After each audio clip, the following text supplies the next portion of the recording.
just looking at the quarterback position, 5 out of the top 6 quarterbacks in the On3 industry flipped their commitment. So how did quarterback flips kind of shape this 2025 recruiting cycle?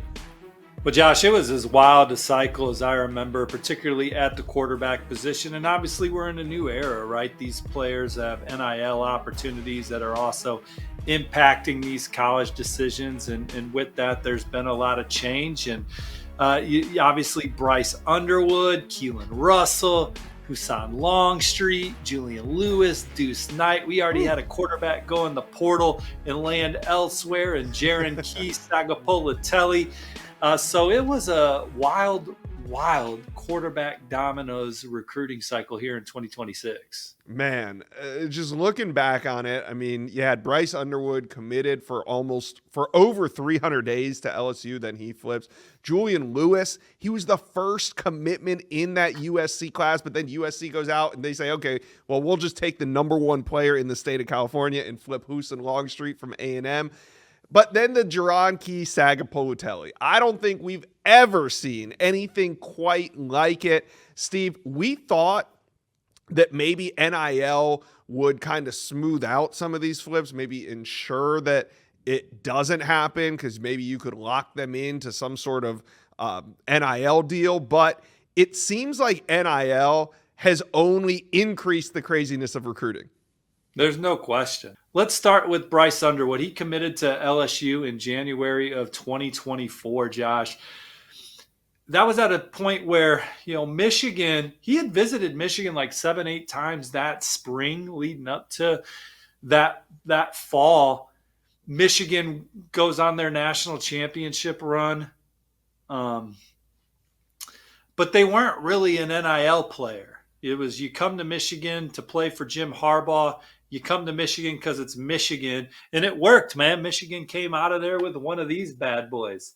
But in the new era of recruiting, when you're recruiting the number 1 player in the country and all the opportunities that they have that comes with that, you got to be at the table in an NIL standpoint. And LSU was, and some of those other programs were. He had a great relationship with LSU, loved the atmosphere, the culture, the vibe anytime they visited LSU. And LSU had a healthy NIL vision for Bryce Underwood, and he was in the fold. But Michigan, things started to change. Look, where he trained locally, there was a lot of Michigan ties that certainly were keeping Michigan warm.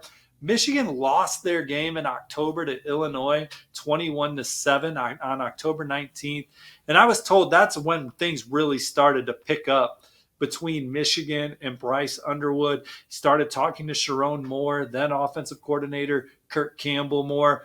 NIL conversations started to become real in that one. And obviously Michigan went above and beyond any other offer that anybody had. Guaranteed money for Bryce Underwood, other bells and whistles. Then he goes up and visited Michigan several times for practices, got a feel for what it would be like if he wore a winged helmet at Michigan. So certainly got comfortable with the trajectory and vision of the program with him under center, staying local. And all of that came together. Again, I think the NIL opportunity at Michigan that they put there guaranteed those bells and whistles, and then the opportunity on the field, it all came together, and he flipped to Michigan, and then that set off another wave of dominoes, obviously. Yeah, and let's move over to another recruitment, the Keelon Russell recruitment, right? He was the top quarterback in the state of Texas, and he wasn't committed to the powerhouse Texas schools. He committed early to SMU, but I think not early on, but about midway through this cycle, the writing was on the wall. Keelon Russell was going to flip, but why do you think it was to Alabama? Well, first of all, it's Nick Saban retired, right? So the new staff had to go out there and find who they liked, and they scattered across the country, went and saw several arms in the spring. And Keelon Russell was the guy that they settled in on after watching him work out in April. Russell committed to SMU in September of 2023 over Baylor, TCU, A&M, and some others. He was excited about being the hometown hero. SMU's making the move to the ACC. He believed in the vision of them becoming a playoff team. And look, Rhett Lashley's already proved that that's what they can be. They were in the college football playoff. They were in the ACC title game this year. So all of that was true. But for Keelon Russell, he wants to play in the biggest, most prominent games. He wants to win the Heisman Trophy. He wants to win the national championship. And Alabama was a place where he thought that he would have a better opportunity to do that. The way they developed Michael Penix Jr., he sees himself having that same kind of trajectory in college. I think Keelon Russell took less NIL to go to Alabama than what opportunity was presented to him to stay closer to home. So it was a little bit of the opposite recruitment of Bryce Underwood. Now, the local program did not offer 10 times more NIL opportunity like they did in the Bryce Underwood sweepstakes, but Keelon Russell had some opportunities later in the season, Colorado, LSU, some programs that tried to circle back on him. And I think there was some flirtation on both sides, but he never really wavered on his commitment to Alabama. He is locked in with the Crimson Tide, and he sees an opportunity to come in and compete right away with Austin Mack and Ty Simpson and those other guys on the depth chart, get some game experience as a true freshman, if not even win the job, and go from there. But it was the stage at Alabama. There's going to be a lot about NIL, and that's going to be even more so as we continue with the 2026 recruiting class, and these guys start to recognize their value and where they can fit in, and how much coin they could possibly be bringing in at different institutions based on how they value that position and that player. But for this one, for Keelon Russell in particular, I think Alabama and the opportunity for glory in a bunch of different ways is what led him there. All right. Now, I want to talk about one more quarterback before we end this segment, and that's Julian Lewis. He was the first commitment for USC in that 2025 class, and he was the only commitment for a while. But, Steve, I got the feeling that maybe Julian Lewis never truly bought into USC. How do you see it? How did Coach Prime flip him? Well, I do think, obviously, USC and Lincoln Riley were Julian Lewis's leader early. I mean, he committed to them in August of 2023. And at that point, Julian Lewis emerged as a recruit when he was in the 8th grade. Yeah. Dan Mullen in Florida was first to offer him. He had made visits from coast to coast, been to a lot of camps. He camped at Florida State when he was very young. So, look, by the time he made his decision in August of 2023, even though at that point he was a 2026 recruit that had not reclassified, he had already gone through a full process. And at that point, Lincoln Riley, the #1 draft picks, the Heisman trophies, the excitement around USC football and him coming out west, they were the leader, and he committed to the Trojans. But this is an impossible process to just ignore. These coaches will continue to reach out to you, continue to visit you at your school, continue to have dialogue with you. And if you're not ready to shut that off, you're still in. And Right. For Julian Lewis and his camp, they never turned it off, even though they were committed to USC. Continue to maintain relationships with all these other programs, continue to take visits. And that included return visits to USC. And I think for a while, Lincoln Riley and USC, they were patient with it. The way he recruits quarterbacks, he'll offer 1 or 2. Those are your guys. And typically he lands one of those guys and remains loyal. And so they didn't let Bryce Underwood visit USC. They knew that they were ultimately going to get Julian Lewis. That was their guy. So they honed in on him. But as the process continued, it was like, all right, we could lose this dude. So they started recruiting Husan Longstreet going into his senior season. Husan Longstreet was committed to A&M, and that was a tricky situation because his brother was also a preferred walk-on at A&M. So he rides it out with the Aggies, but never turns it off with USC. USC brings Julian Lewis out for a game. He's committed, but look, we're also recruiting Husan Longstreet now. So they tried a couple different times to get some traction with Husan. Husan takes some visits to USC just to sit down with Lincoln Riley and get on the board and talk about what it would look like as a USC student athlete. The NIL conversations are being had. He visits USC for the win over Nebraska. That's in November. Now it's like, all right, there's only 2 weeks left in the season. My older brother's not really hung out to dry anymore as an Aggie walk-on.